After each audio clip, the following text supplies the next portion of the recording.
ಎಲ್ರಿಗೂ ನಮಸ್ಕಾರ. Welcome to my channel. ಈ ವಿಡಿಯೋದಲ್ಲಿ ನಾನು ಸ್ಯಾಂಪ್ಲಿಂಗ್ ಟಾಪಿಕ್ನ ಡಿಸ್ಕಸ್ ಮಾಡ್ತಿದ್ದೀನಿ. Of the important topic in research aptitude unit. So ಏನು ಸ್ಯಾಂಪಲ್ ಅಂದರೆ, ಫಾರ್ ಎಕ್ಸಾಂಪಲ್ ಈಗ ನೀವು ಬೇಕ್ರಿಗೆ ಹೋಗ್ತೀರಾ, ನೀವು ಜಸ್ಟ್ ಒಂದು ಸ್ವೀಟ್ನ ಪರ್ಚೇಸ್ ಮಾಡೋದಕ್ಕೂ ಮುಂಚೆ ನೀವೇನು ಮಾಡ್ತೀರಾ, ಸ್ಯಾಂಪಲ್ ಕೇಳ್ತೀರಾ ಅಲ್ವಾ.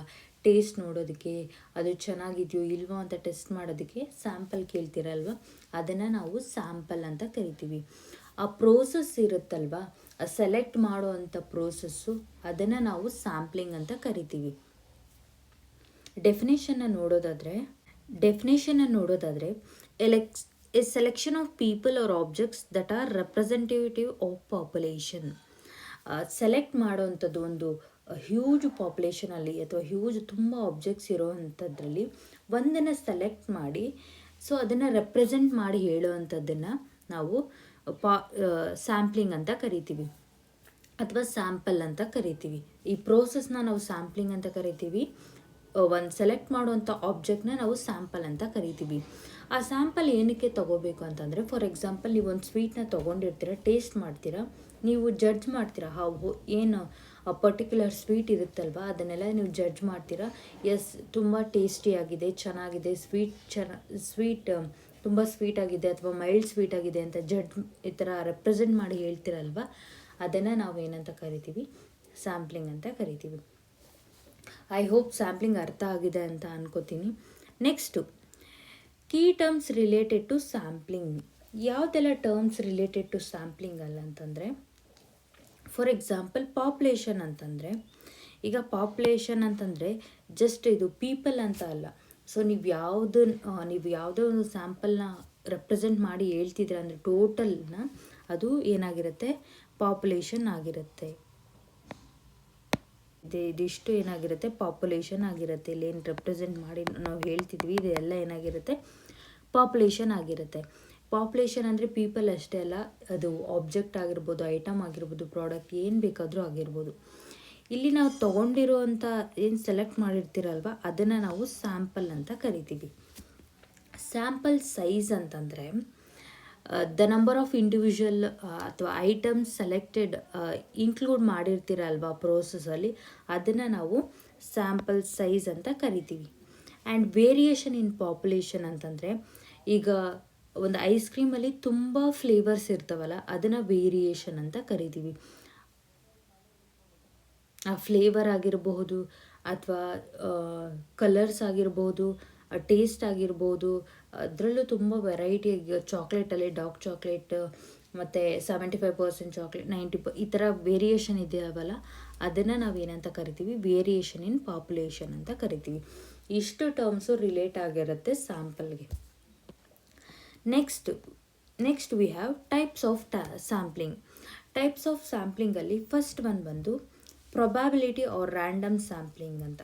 ಸೊ ಪ್ರೊಬ್ಯಾಬಿಲಿಟಿ ಆರ್ ರ್ಯಾಂಡಮ್ ಸ್ಯಾಂಪ್ಲಿಂಗಲ್ಲಿ ಫಸ್ಟ್ ಒನ್ ಬಂದು simple random sampling, stratified random sampling, cluster sampling. ಇದರಲ್ಲಿ ಕ್ವಾಸಿ ಪ್ರೊಬ್ಯಾಬಿಲಿಟಿ ಸ್ಯಾಂಪ್ಲಿಂಗಲ್ಲಿ 2 ಟೈಪ್ಸ್ ಇದ್ದಾವೆ, systematic sampling and multi stage sampling ಅಂತ. ಸೊ ಫಸ್ಟ್ ಒನ್ ಬಂದು ಪ್ರೊಬ್ಯಾಬಿಲಿಟಿ ಆರ್ ರ್ಯಾಂಡಮ್ ಸ್ಯಾಂಪ್ಲಿಂಗ್ ಅಂತಂದರೆ ಏನು ಅಂತ ಫಸ್ಟ್ ತಿಳ್ಕೊಳ್ಳೋಣ. ಪ್ರೊಬ್ಯಾಬಿಲಿಟಿ ಆರ್ ರ್ಯಾಂಡಮ್ ಸ್ಯಾಂಪ್ಲಿಂಗ್ ಇದೊಂದು method. Each individual in the population, ಏನು ಈ ಪಾಪ್ಯುಲೇಷನಲ್ಲಿ ಇರ್ತಾರಲ್ವ individuals, has equal chance, independent and known chance of being selected for inclusion in the sample. ಇವ್ರಿಗೆ ಈಕ್ವಲ್ ಚಾನ್ಸ್ ಇರುತ್ತೆ ಸೆಲೆಕ್ಟ್ ಆಗೋದಕ್ಕೆ. ಈಗ ಒಂದು 10 ಮೆಂಬರ್ಸ್ ಇದ್ದಾರೆ ಅಂದರೆ, ಈ 10 ಮೆಂಬರ್ಸ್ಗೂ ಏನಾಗುತ್ತೆ, ಈಕ್ವಲ್ ಚಾನ್ಸ್ ಇರುತ್ತೆ ಸೆಲೆಕ್ಟ್ ಆಗೋದಕ್ಕೆ. ಅದನ್ನು ನಾವು ಪ್ರೊಬ್ಯಾಬಿಲಿಟಿ ಆರ್ ರ್ಯಾಂಡಮ್ ಸ್ಯಾಂಪ್ಲಿಂಗ್ ಅಂತ ಕರಿತೀವಿ. ಇದರಲ್ಲಿ ಎರರ್ಸ್ನ ನಾವು ಏನಂತ ಕರಿತೀವಿ ಅಂತಂದರೆ, ಮಾರ್ಜಿನ್ ಆಫ್ ಎರರ್ ಅಂತ ಕರಿತೀವಿ. ಇದರಲ್ಲಿ ಆಗುವಂಥ ಎರರ್ಸ್ನ ನಾವೇನಂತ ಕರಿತೀವಿ, ಪ್ರೊಬ್ಯಾಬಿಲಿಟಿ ರ್ಯಾಂಡಮ್ ಸ್ಯಾಂಪ್ಲಿಂಗಲ್ಲಿ ಮಾರ್ಜಿನ್ ಆಫ್ ಎರರ್ ಅಂತ ಕರಿತೀವಿ. ತಿಳ್ಕೊಂಡಿರಿ, ಎಕ್ಸಾಮಲ್ಲಿ ಕೇಳೋವಂಥ ಚಾನ್ಸಸ್ ಇರುತ್ತೆ. ಈ ಒಂದು ಎರರ್ಸ್ನ ನಾವು ಪ್ರೊಬ್ಯಾಬಿಲಿಟಿ ಆರ್ ರ್ಯಾಂಡಮ್ ಸ್ಯಾಂಪ್ಲಿಂಗಲ್ಲಿ ಆಗುವಂಥ ಎರರ್ಸ್ನ ನಾವು ಮಾರ್ಜಿನ್ ಆಫ್ ಎರರ್ ಅಂತ ಕರಿತೀವಿ. ಆ್ಯಂಡ್ ಫಸ್ಟ್ ಒನ್ ಬಂದು ಸಿಂಪಲ್ ರ್ಯಾಂಡಮ್ ಸ್ಯಾಂಪ್ಲಿಂಗ್ ಅಂತ. ಏನು ಸಿಂಪಲ್ ರ್ಯಾಂಡಮ್ ಸ್ಯಾಂಪ್ಲಿಂಗ್ ಅಂತಂದರೆ, each individual in the population has a equal opportunity to be chosen without any bias or preference. ಈ ಒಂದು ಸಿಂಪಲ್ ರ್ಯಾಂಡಮ್ ಸ್ಯಾಂಪ್ಲಿಂಗಲ್ಲಿ ಎಲ್ಲರಿಗೂ, ಎಲ್ಲ ಇಂಡಿವಿಜುವಲ್ಗೂ ಏನಾಗುತ್ತೆ, ಈಕ್ವಲ್ ಚಾನ್ಸ್ ಇರುತ್ತೆ ಸೆಲೆಕ್ಟ್ ಆಗೋದಕ್ಕೆ. ಆ್ಯಂಡ್ ವಿತೌಟ್ ಎನಿ ಬಯಾಸ್ ಅಂದರೆ ಯಾವುದೇ ರೀತಿಯಾದಂಥ ಬಯಾಸ್, ಭೇದ ಭಾವ ಮಾಡದೆ, ಪ್ರಿಫರೆನ್ಸಸ್ನ ಕೊಡದೆ ಏನು ಮಾಡ್ತಾರೆ, ಸೆಲೆಕ್ಟ್ ಮಾಡ್ತಾರೆ. ಫಾರ್ ಎಕ್ಸಾಂಪಲ್, ಈಗ ಒಂದು ಪಿಜ್ಜಾ, ಯಾರಿಗೆಲ್ಲ ಪಿಜ್ಜಾ ಅಂತಂದರೆ ಇಷ್ಟ ಅಂತ ಒಂದು ಸರ್ವೇನ ಕಂಡಕ್ಟ್ ಮಾಡ್ತಾರೆ. ಸೊ 100 ಪೀಪಲ್ ಇದ್ದಾರೆ ಅಂದರೆ 100 ಪೀಪಲ್ಗೂ ಈಕ್ವಲ್ ಆಪರ್ಚುನಿಟಿ ಇರುತ್ತೆ ಅವರ ಒಂದು ಸರ್ವೆ ಮಾಡೋದಕ್ಕೆ. ಸೊ ಇದನ್ನು ನಾವು ಸಿಂಪಲ್ ರ್ಯಾಂಡಮ್ ಸ್ಯಾಂಪ್ಲಿಂಗ್ ಅಂತ ಕರಿತೀವಿ. ರ್ಯಾಂಡಮ್ ಆಗಿ ಪಿಕ್ ಮಾಡೋವಂಥದ್ದು, ಬಟ್ ಈಕ್ವಲ್ ಆಗಿ ಚಾನ್ಸಸ್ ಸಿಗುತ್ತೆ ಎಲ್ಲರಿಗೂ ಅನ್ನೋದೇ simple random sampling. So simple random ಸ್ಯಾಂಪ್ಲಿಂಗ್ನ ಎಲ್ಲಿ ಯೂಸ್ ಮಾಡ್ತೀವಿ ಅಂತ ಕೇಳಿದರೆ ಸರ್ವೇಸಲ್ಲಿ ಅಂತ ನೀವು ಎಕ್ಸಾಂಪಲ್ ಕೊಡ್ಬೋದು, ಅಥವಾ ಕ್ವಶನ್ ಕೇಳುವಂಥ ಚಾನ್ಸಸ್ ಇರುತ್ತೆ. Systematic sample is selected by the following particular ಆರ್ಡರಲ್ಲಿ.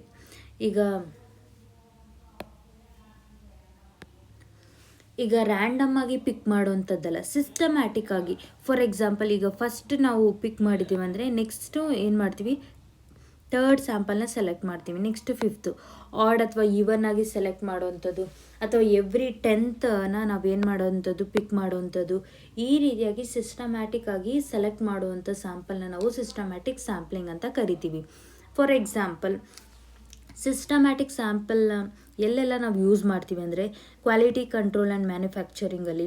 For example, ಅಲ್ಲಿ ಏನು ಇನ್ಸ್ಪೆಕ್ಟರ್ಸ್ ಅಥವಾ ಇನ್ಸ್ಪೆಕ್ಟ್ ಮಾಡೋದಕ್ಕೆ ಇರ್ತಾರಲ್ವ, ಎವ್ರಿ 20th ಅಂದರೆ 20ನೇ ಐಟಮ್ ಯಾವಾಗೆಲ್ಲ ಬರುತ್ತೋ ಆಗ ರಿಪೀಟೆಡ್ ಆಗಿ ಏನು ಮಾಡೋವಂಥದ್ದು, ಸ್ಯಾಂಪಲ್ನ ಟೆಸ್ಟ್ ಮಾಡೋವಂಥದ್ದು. ಮಾರ್ಕೆಟಿಂಗ್ ಅಥವಾ ಮಾರ್ಕೆಟಿಂಗ್ ರಿಸರ್ಚಲ್ಲಿ ಕಂಪ್ನೀಸ್ ಅಥವಾ ಏನು ಮಾಡ್ತಾರೆ, ಸರ್ವೆ ಮಾಡ್ತಾರೆ. ಈಗ ಕಸ್ಟಮರ್ ಎವ್ರಿ 10th ಕಸ್ಟಮರ್ನ ಏನು ಮಾಡೋದು, ಅವರು ಸರ್ವೆ ಮಾಡೋವಂಥದ್ದು. ಸರ್ವೆ ರಿಸರ್ಚ್ ಆ್ಯಂಡ್ ಸೋಷಿಯಲ್ ಸೈನ್ಸಲ್ಲಿ ಯೂಸ್ ಮಾಡೋವಂಥದ್ದು. ಆಡಿಟಿಂಗಲ್ಲಿ ಎವ್ರಿ 10th ಅಥವಾ 15th ಇನ್ವಾಯ್ಸ್ನ check ಮಾಡೋವಂಥದ್ದು.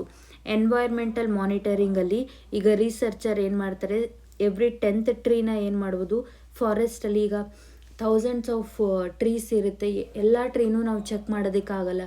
So every 10th ಅಥವಾ 15th ಅಥವಾ 20th ಟ್ರೀನ ಏನು ಮಾಡೋವಂಥದ್ದು, ಚೆಕ್ ಮಾಡೋವಂಥದ್ದು. ಇದು ಸಿಸ್ಟಮ್ಯಾಟಿಕ್ ಆಗಿ ನಡೆಯುವಂಥದ್ದನ್ನು ಸಿಸ್ಟಮ್ಯಾಟಿಕ್ ಸ್ಯಾಂಪ್ಲಿಂಗ್ ಅಂತ ಕರಿತೀವಿ.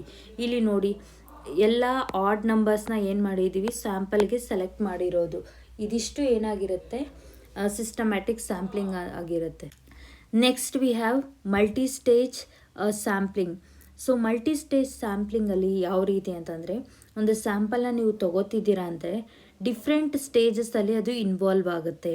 The sample is chosen in multiple ಸ್ಟೇಜಸ್ಸಲ್ಲಿ ಏನಾಗುತ್ತೆ, ಆ ಸ್ಯಾಂಪಲ್ಲು ಸ್ಟೇಜಸ್ಸಲ್ಲಿ ಹೋಗಿ ಸೆಲೆಕ್ಟ್ ಆಗುತ್ತೆ. For example, the sample is chosen in multiple ಸ್ಟೇಜಸ್ಸಲ್ಲಿ. ಫಾರ್ ಎಕ್ಸಾಂಪಲ್, ಈ ಒಂದು ಮಲ್ಟಿಪಲ್ ಸ್ಟೇಜ್ನ ಸ್ಯಾಂಪ್ಲಿಂಗ್ನ ಅರ್ಥ ಮಾಡ್ಕೊಳ್ಳೋದಕ್ಕೆ, ಫಾರ್ ಎಕ್ಸಾಂಪಲ್ ಈಗ ನ್ಯಾಷನಲ್ ಸರ್ವೇಸ್ನ ಎಕ್ಸಾಂಪಲ್ ಆಗಿ ತೊಗೊಳ್ಳಿ. To learn about voting preferences in different regions. So ಯಾವ ರೀತಿಯಾಗಿ ಅವರ ಒಂದು ವೋಟಿಂಗ್ ಪ್ರಿಫರೆನ್ಸಸ್ ಇದೆ ಅಂತ ಅಂದಾಗ ಎಲ್ಲ ಹೋಲ್ಸಮ್ ಆಗಿ ನಾವು ನ್ಯಾಷನಲ್ ಆಗಿ ಕನ್ಸಿಡರ್ ಮಾಡೋದಕ್ಕೆ ತುಂಬ ಕಷ್ಟ ಆಗುತ್ತೆ. ಸೊ ಆಗ ನಾವೇನು ಮಾಡ್ತೀವಿ, ಡಿವೈಡ್ ಮಾಡ್ತೀವಿ, ಗ್ರೂಪ್ಸ್ ಆಗಿ ಕನ್ವರ್ಟ್ ಮಾಡ್ತೀವಿ. ಫಸ್ಟು ನಾವು ಸ್ಟೇಟ್ಸ್ಗೆ ಪ್ರಿಫರೆನ್ಸ್ನ ಕೊಡ್ತೀವಿ, ಅದಾದಮೇಲೆ ಡಿಸ್ಟಿಕ್ ವೈಸ್, ಅದಾದಮೇಲೆ ತಾಲೂಕು ವೈಸ್ ಆಗಿ ಏನು ಮಾಡ್ತೀವಿ, ಪ್ರಿಫರೆನ್ಸಸ್ನ ಕೊಟ್ಟು ಒಂದು ಗ್ರೂಪ್ಸ್ ಆಗಿ ಕನ್ವರ್ಟ್ ಮಾಡಿ, ಅಂದರೆ ಕ್ಲಸ್ಟರ್ ಆಗಿ ಕನ್ವರ್ಟ್ ಮಾಡಿ, ಅದಾದಮೇಲೆ ಏನು ಮಾಡ್ತೀವಿ ಅಂದರೆ ಪಿಕ್ ಮಾಡ್ತೀವಿ. ನೋಡಿ, ಫಸ್ಟ್ ಏನು ಮಾಡಿದ್ವಿ, ಇದು ನ್ಯಾಷನಲ್ ಅಂತ ಇಮ್ಯಾಜಿನ್ ಮಾಡ್ಕೊಳ್ಳಿ. ಅದಾದಮೇಲೆ ನಾವು ಸ್ಟೇಟ್ ಆಗಿ ಗ್ರೂಪ್ಸ್ನ ಮಾಡಿದ್ದೀವಿ. ಈ ಸ್ಟೇಟಲ್ಲಿ ನಾವೇನು ಮಾಡ್ತೀವಿ, ಇದರಲ್ಲಿ ಪಿಕ್ ಮಾಡ್ತೀವಿ ಯಾವ state. For example, Karnataka select ಮಾಡ್ತೀವಿ, ಆಂಧ್ರ ಸೆಲೆಕ್ಟ್ ಮಾಡ್ತೀವಿ. 3 to 4 ಸ್ಟೇಟ್ನ ಪಿಕ್ ಮಾಡಿ ಆ ಸ್ಟೇಟಲ್ಲಿ ಏನು ಮಾಡ್ತೀವಿ, ಕೆಲವೊಂದು ತಾಲೂಕ್ಸ್ನ ನಾವೇನು ಮಾಡ್ತೀವಿ, ಸೆಲೆಕ್ಟ್ ಮಾಡಿಕೊಂಡು ಸ್ಯಾಂಪಲ್ ಆಗಿ ತಗೋತೀವಿ. Randomly sample units from within the selected cluster. ಈ ಒಂದು ಕ್ಲಸ್ಟರ್ಸಲ್ಲಿ ಇರುವಂಥ ರ್ಯಾಂಡಮ್ ಸ್ಯಾಂಪಲ್ನ ನಾವು ಪಿಕ್ ಮಾಡಿ ಏನು ಮಾಡ್ತೀವಿ, ಸ್ಯಾಂಪ್ಲಿಂಗ್ ಅಂದರೆ ಫೈಂಡ್ ಔಟ್ ಮಾಡ್ತೀವಿ, ಸರ್ವೇನ ಕಂಡಕ್ಟ್ ಮಾಡ್ತೀವಿ. ಇದಿಷ್ಟು ಏನಾಗಿತ್ತು, ಮಲ್ಟಿ ಸ್ಟೇಜ್ ಸ್ಯಾಂಪ್ಲಿಂಗ್ ಆಗಿತ್ತು. ಐ ಹೋಪ್ ಟೈಪ್ಸ್ ಆಫ್ ಸ್ಯಾಂಪ್ಲಿಂಗಲ್ಲಿ ನಿಮ್ಗೆ ಯಾವುದೇ ರೀತಿಯಾದಂತಹ ಡೌಟ್ ಇಲ್ಲ ಅಂತ ಭಾವಿಸ್ತೀನಿ. ನೆಕ್ಸ್ಟ್ ವಿಡಿಯೋದಲ್ಲಿ ನಾನು ನಾನ್ ಪ್ರೊಬ್ಯಾಬಿಲಿಟಿ ಆರ್ ನಾನ್ ರ್ಯಾಂಡಮ್ ಸ್ಯಾಂಪ್ಲಿಂಗ್ ಟಾಪಿಕ್ ಬಗ್ಗೆ ಡಿಸ್ಕಸ್ ಮಾಡ್ತೀನಿ. ಇದರಲ್ಲಿ ಏನಾದರೂ ಡೌಟ್ಸ್ ಇದ್ದರೆ ನೀವು ಖಂಡಿತವಾಗ್ಲೂ ಕಮೆಂಟ್ ಸೆಕ್ಷನಲ್ಲಿ ಕಮೆಂಟ್ ಮಾಡ್ಬೋದು. ಇಲ್ಲ ಅಂತಂದರೆ ನನ್ನ ಒಂದು ಟೆಲಿಗ್ರಾಮ್ ಚಾನಲ್ಲು ಲಿಂಕ್ನ ನಾನು ಡಿಸ್ಕ್ರಿಪ್ಷನಲ್ಲಿ ಕೊಟ್ಟಿರ್ತೀನಿ. ಅಲ್ಲೂ ಸಹ ನಿಮ್ಮ ಡೌಟ್ಸ್ ಏನಾದರೂ ಇದ್ದರೆ ಕೇಳಬಹುದು. ಹಾಗೆ ನಾನು ಎಲ್ಲ ನೋಟ್ಸ್ನ ನಾನು ಅದರಲ್ಲಿ ಅಪ್ಲೋಡ್ ಮಾಡ್ತಾ ಇರ್ತೀನಿ. ನೀವು ಬೇಕಾದರೆ ನೋಟ್ಸ್ ಬೇಕಂತಂದರೆ ಟೆಲಿಗ್ರಾಮ್ ಚಾನಲ್ನ ಜಾಯ್ನ್ ಆಗಿ ಅಲ್ಲಿ ಆ್ಯಕ್ಸೆಸ್ ಮಾಡ್ಬೋದು. ಐ ಹೋಪ್ ಈ ವಿಡಿಯೋ ನಿಮಗೆ ಯೂಸ್ಫುಲ್ ಆಗಿರುತ್ತೆ ಆ್ಯಂಡ್ ಅರ್ಥ ಆಗಿರುತ್ತೆ ಅಂತ ಭಾವಿಸ್ತೀನಿ. ಈ ವಿಡಿಯೋ ಇಷ್ಟ ಆದರೆ ಲೈಕ್ ಮಾಡಿ, ಶೇರ್ ಮಾಡಿ, ಸಬ್ಸ್ಕ್ರೈಬ್ ಮಾಡ್ಕೊಳ್ಳಿ. Thank you for watching this video. ಸಿಗೋಣ ನೆಕ್ಸ್ಟ್ ವಿಡಿಯೋದಲ್ಲಿ.